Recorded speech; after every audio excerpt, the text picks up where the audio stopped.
ನನ್ನ ಮಗಳು ಇವತ್ತು ಫುಲ್ ಖುಷಿ. ಯಾಕಂದರೆ ಪ್ಲಾನೆಟ್ ಪೋಡಿಯಮ್ ಪ್ರೋಗ್ರಾಮ್‌ಗೆ ಹೋಗೋದಕ್ಕೆ ಕೇಳಿದ ಕೂಡಲೇ ₹100 ಕೊಟ್ಬಿಟ್ವಿ. ಯಾಕಂದರೆ ನಾವು ಸಾಮಾನ್ಯವಾಗಿ ಅವಳನ್ನ ಹೊರಗಡೆ ಎಲ್ಲೂ ಕಳ್ಸೋಕ್ಕೆ ಇಷ್ಟಪಡಲ್ಲ. ಸೊ, ಅದಕ್ಕೆ ಅವಳು ಫುಲ್ ಖುಷಿ.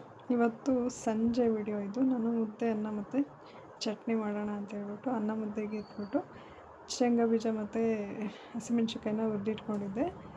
ಬೆಳ್ಳುಳ್ಳಿ ಎಲ್ಲ ಸುಲಿದು ರೆಡಿ ಮಾಡ್ಕೊಳ್ಳೋಣ ಅಂತೇಳಿ ಆಚೆ ಬಂದೆ. ಅಮ್ಮ ಬಂದಿದ್ದರು. ಸೊ, ಅದಕ್ಕೆ ಆಚೆ ಬಂದು ಅಮ್ಮನ ಜೊತೆ ಕೂತ್ಕೊಂಡು ಮಾತಾಡ್ತಾ ಚಟ್ನಿಗೆ ರೆಡಿ ಮಾಡ್ಕೊತಾ ಇದ್ದೆ. ನನ್ನ ಮಗನೂ ಕೂಡ ನನಗೆ ಹೆಲ್ಪ್ ಮಾಡ್ತೀನಿ ಅಂತೇಳ್ಬಿಟ್ಟು ಎಲ್ಲ ಚೆಲ್ಲಾಪಿಲ್ಲಿ ಮಾಡಿ ತರಲೆ ಮಾಡ್ತಾಯಿದ್ದ. ಹಾಗೆ ಸ್ವಲ್ಪ ಹೊತ್ತು ಅಮ್ಮನ ಜೊತೆ ಮಾತಾಡ್ತಾ ಕೂತಿದ್ವಿ. ಇತ್ತೀಚೆಗಷ್ಟೇ ನಮ್ಮ ಅವ್ವ ಅಂದರೆ ನಮ್ಮ ಅಮ್ಮ ಅವರ ಅಮ್ಮ ಎಕ್ಸ್ಪೈರ್ಡ್ ಆದರು. ಸೊ, ಅವರು ದಿನಕ್ಕೆ ಒಂದು ಸಲನಾದರೂ ಅಮ್ಮನ ನೆನಪಿಸ್ಕೊಂಡು ಅಳ್ತಾರೆ. ಬಟ್ ಏನು ಮಾಡೋದು, ಎಲ್ಲರೂ ಒಂದಿನ ಹೋಗೋದೇ ಅಲ್ವಾ. ಅದಕ್ಕೆ ಸಮಾಧಾನ ಮಾಡಿ ಹಾಗೆ ಒಂದು ಸ್ವಲ್ಪ ಹೊತ್ತು ಮಾತಾಡ್ತಾ ಕೂತಿದ್ದೆ. ಅವ್ರ ಹತ್ರ ನಮಗೂ ಅಳು ಬಂದುಬಿಡುತ್ತೆ, ಅಮ್ಮನೇ ಅಲ್ವಾ. ಸೊ, ಹಾಗೆ ಅಷ್ಟೊತ್ತಿಗೆ ನನ್ನ ಮಗನ ತರಲೆ ಶುರುವಾಗುತ್ತೆ ನೋಡಿ. ಎಲ್ಲ ಬೆಳ್ಳುಳ್ಳಿ ಎಲ್ಲ ಚೆಲ್ಲಿದ್ದ.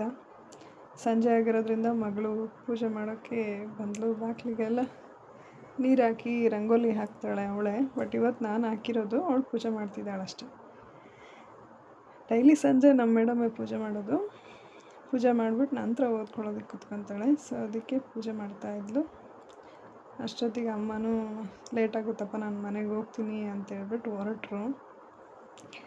ಹೊರಟ ಮೇಲೆ ಸುಮ್ಮನೆ ಇರ್ತಾನೆ ಮೊಮ್ಮಗನಿಗೆ ಬಾಯಿ ಹೇಳ್ದಂಗೆ ಹೋದರೆ ಅವನು ಹಿಂದೆ ಓಡ್ತಾ ಇರ್ತಾನೆ. ಸೊ, ಅದಕ್ಕೆ ಮೊಮ್ಮಗನಿಗೆ ಬಾಯಿ ಹೇಳಿ ಹೊರಟರು. ನಮ್ಮ ಮೇಡಮು ಈ ಕಡೆ ಪೂಜೆ ಮುಗಿಸಿ ಬಂದು ಮತ್ತೆ ಓದ್ಕೊಳ್ಳೋದಕ್ಕೆ ಕೂತಿದ್ದಾರೆ. ನಾನು ಕೂಡ ಅಮ್ಮ ಹೋದ್ಮೇಲೆ ಬಂದು ಒಳಗಡೆ ಬಂದುಬಿಟ್ಟು ಅಡುಗೆಗೆ ರೆಡಿ ಮಾಡ್ಕೊತಾ ಇದ್ದೆ. ಮುದ್ದೆ ಅನ್ನ ಆಯಿತು, ಚಟ್ನಿ ಮಾಡ್ಕೊಳ್ಳೋಣ ಅಂತ ರೆಡಿ ಮಾಡಿಕೊಂಡೆ. ಅಷ್ಟೊತ್ತಿಗೆ ನನ್ನ ಫ್ರೆಂಡ್ ಫೋನ್ ಮಾಡಿದ್ಲು. ಅವಳ ಜೊತೆ ಮಾತಾಡಿಕೊಂಡು ಅಡುಗೆ ಕೆಲಸ ಮುಗಿಸ್ದೆ. ಧನ್ಯವಾದಗಳು. Thank you.